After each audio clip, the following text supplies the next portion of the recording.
All right, so we are back. We've discussed um, all the major, or really all the animal phyla, and we are now getting into the details of vertebrates. So we're going to go through the major groups of vertebrates, most of which you've heard of and know well. So these are our five big groups: jawless, finless fish, and then we get into jawed fish, amphibians, reptiles, and mammals. So these are all the groups you know. Birds are actually a kind of reptile. You may remember I said that they're really dinosaurs, right? So we're lumping them together for the purpose of biology class. The jawless fish were the very first vertebrates, evolved more than 500 million years ago. So, before there were even, plants on land, we had these jawless fish. And there's still two types that exist: lampreys and hagfish. You've probably never seen them. They don't have fins. They can't really swim after their food because they can't control their movements nearly as well. And they can't open their mouth and grab anything. They just kind of have these oral discs. And there's a picture here. But as you can imagine, having jaws and fins would be huge evolutionary adaptations. You can now control where you're swimming, you can chase your prey, and you can grab it, right? So that was the next major innovation. And of these jawed and finned fishes, we've got three major groups. They're the ones that don't have any bones. So these are the cartilaginous fishes, including sharks and rays. They actually, their mouth does ossify, which is why their shark jaws, like fossils that have been found, but most of their body is cartilage. They actually have to swim all the time to prevent from themselves from sinking and to get water across their gills that is oxygenated. After the cartilaginous fishes, we have our bony fishes. There are ray-finned ones. These are most fish. Um, they have an organ called a swim bladder, which is filled with gas and prevents them from sinking. So they don't have to swim all the time. This is homologous to lungs. So these did eventually evolve into lungs in terrestrial vertebrates.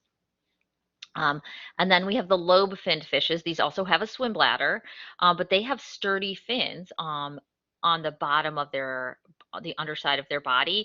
And these are the fish that eventually moved to land because they could walk on these fins. So here we've got a picture just of sharks and rays, ray-finned fishes, which are the ones that you are this, shark and ray. This is a ray-finned fish.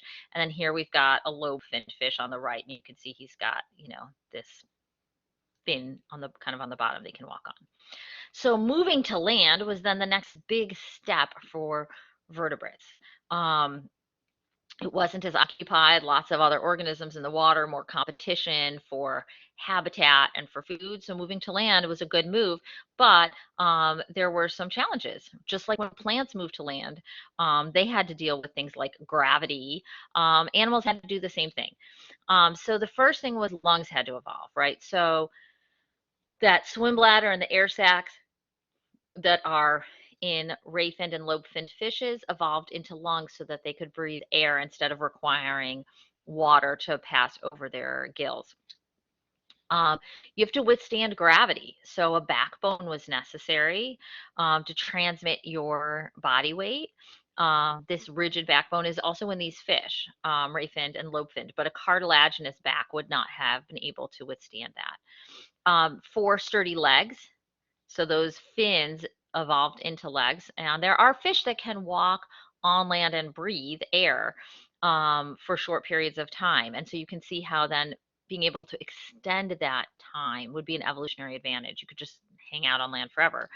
And eggs that don't dry out, right? Laying an egg in the water is very different requirements than laying it on land and letting it sit there. Not all terrestrial vertebrates have this quality. Amphibians, for example, right? They have to lay their eggs in the water and they hatch in the water. So here again are the problems that were solved: being able to breathe, dealing with gravity, and dealing with your eggs drying out. So the group of terrestrial vertebrates that solved two of these problems, but not the third, not that amniotic egg, is the amphibian. These were the very first terrestrial vertebrates. They don't have an amniotic egg. So they have this two life phases, one in the water as a juvenile where they breathe through gills, and then they have air-breathing adults. And they do have very thin, specialized skin, and many amphibians can breathe through their skin, both in the land and on land and in the water.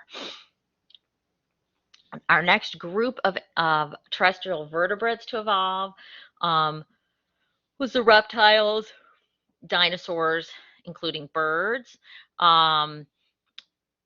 Most reptiles are ectotherms, meaning that they are cold-blooded and they're the same temperature as the outside. And birds, however, have evolved endothermy, so they maintain a constant body temperature.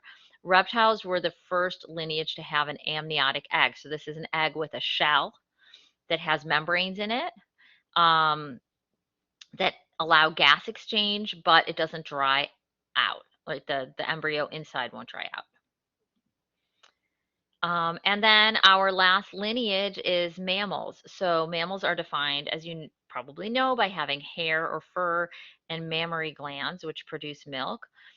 They really took off and radiated after dinosaurs went extinct. So that left a lot of empty niches that could be filled by mammals.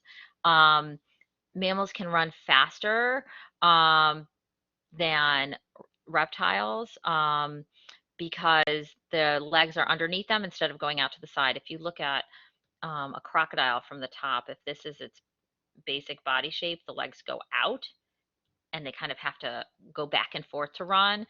But a mammal, this is from the side, the legs come straight down. So it's a faster way to run.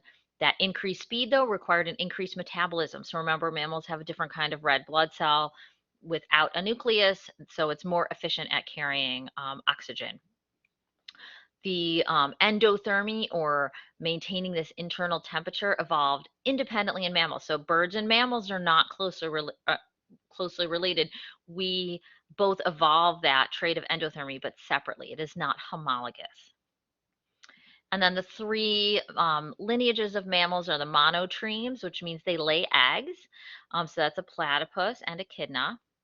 And then mammals developed vivipary, meaning they give birth to live young. We still have amniote. It's just not in a laid egg, right? So you've probably heard of amniotic fluid, right? We still have an amniotic sac that that babies develop in. Marsupials give birth to very premature young that then will crawl up into a pouch to develop. And then placental mammals, which we are, have a placenta that exchanges gases and nutrients and tend to develop longer inside of the mother before they were born. So here are our three major groups of mammals.